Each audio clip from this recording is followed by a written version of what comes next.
E aí? Eu quero começar te fazendo uma pergunta, mas antes só uma contextualização, tá? Você diz que o FGTS é um roubo contra o trabalhador, né? Parte de uma perspectiva moral, né? Não explica muita coisa. E tem um discurso seu antigo na Câmara, onde você criticava aqueles 10% de multa que tinha no FGTS, que era um dinheiro que ia para o Estado. E na sua fala você dizia assim: esses 10% é um dinheiro do trabalhador que está indo para o Estado. E por que o dinheiro do trabalhador tem que ir para o Estado? O que aconteceu na prática? Se extinguiu a multa de 10%, mas o trabalhador não viu um centavo desse dinheiro. Então, no final das contas, a defesa da extinção da multa virou só um benefício para o trabalhador. Então, minha pergunta é, você quer mudar o quê?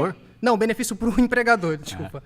A minha pergunta é, você quer mudar o quê no FGTS? Como garantir que essa mudança também não vai onerar só o trabalhador e facilitar só a vida do empregador, diminuindo esse custo, entendeu? Foi uma pergunta que eu fiz, inclusive, para o Arthur Duval. Eu perguntei, como você vai criar um mecanismo institucional de lei que garanta que quando você excluir ou mudar o benefício, por exemplo, incorporando ele no salário mínimo, que eu imagino que talvez seja o que você defenda, o que vai garantir que pessoas que recebem acima do salário mínimo vão continuar recebendo esse benefício? Só um exemplo rápido para você poder responder bem e entender o que eu estou falando.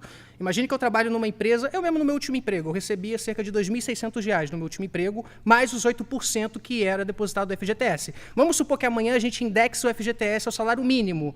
Aí nessa empresa que eu trabalhava ganhando 2.600, eu vou deixar de receber o FGTS, vai aumentar, sei lá, 8% desses 2.600, mas o que garante que os próximos funcionários não vão entrar na empresa para receber 2.500, ganhando menos do que eu ganhava e ainda não recebendo os 8% do FGTS?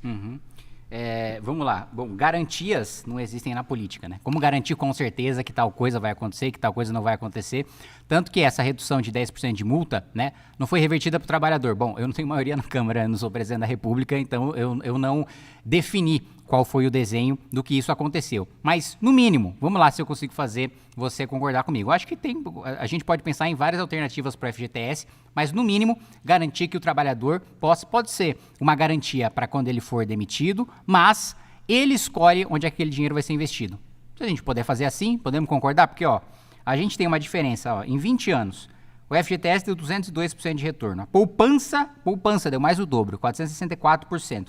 A Bolsa, investimento de risco, deu 755%. O CDI, que é o investimento seguro, deu 1.724%. Então, assim, no mínimo, permitir que o trabalhador possa escolher o investimento, até porque vários trabalhadores me buscaram quando teve a limitação em relação ao saque aniversário, né?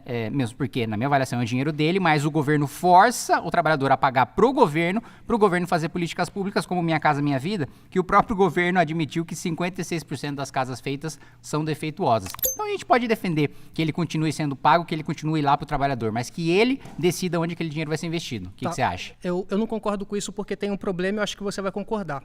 O FGTS ele é um fundo de garantia que não só garante um colchão para o trabalhador quando ele for demitido, mas ele também funciona como um estabilizador de demanda. Por exemplo, durante a crise do governo Dilma, a gente teve uma explosão dos saques do FGTS. A gente tinha uma média de 50, 60 bi que era sacado antes, e durante a crise do governo Dilma, em 2015, 2016, isso explodiu para mais de 200 bilhões de saques. Ou seja, 200 bilhões que entraram na economia durante a crise serviram como estabilizador de demanda para que as pessoas continuassem consumindo, já que você teve uma explosão do desemprego. Ele serviu como um pagador de dívida, então a pessoa conseguia pagar o seu aluguel, conseguia cumprir com as suas despesas financeiras, etc. Por quê? Porque o FGTS ele funciona como um instrumento que é anticíclico. Se a gente pegar o FGTS, deixa eu concluir, se a gente pegar o FGTS e dar a liberdade do trabalhador colocar no mercado de capitais, você vai estar pegando um instrumento anticíclico e aplicando no mercado procíclico, que tende a deteriorar quando você tem uma grande explosão do desemprego durante uma recessão. Então,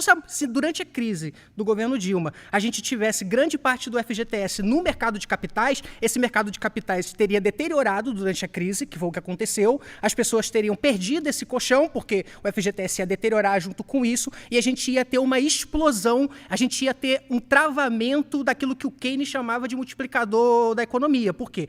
Porque as pessoas não iam receber esse colchão, ou seja, ia ser 200 bi que ia ser menos durante essa crise, naturalmente a demanda ela ia colapsar, as empresas iam contratar, iam despedir ainda mais do que despediram durante ali, então a gente poderia ter tido um desemprego maior, a gente poderia ter tido uma recessão maior, então a recessão do PIB que foi 7%, poderia ter sido 8, 9. Eu só tô te dando a explicação para você entender por que colocar no mercado de capitais não funciona, tá legal? Tá muito longa. Não, tudo bem, Deixa eu falar. Olha, eu acho que não tem nenhuma contradição em relação ao que eu falei e em relação àquilo que você está defendendo. Não necessariamente esse recurso precisa estar investido em bolsa. A gente pode limitar esses investimentos a investimentos seguros, a investimentos que não tem... Ó, caralho, cara, segura mesmo, rapaziada.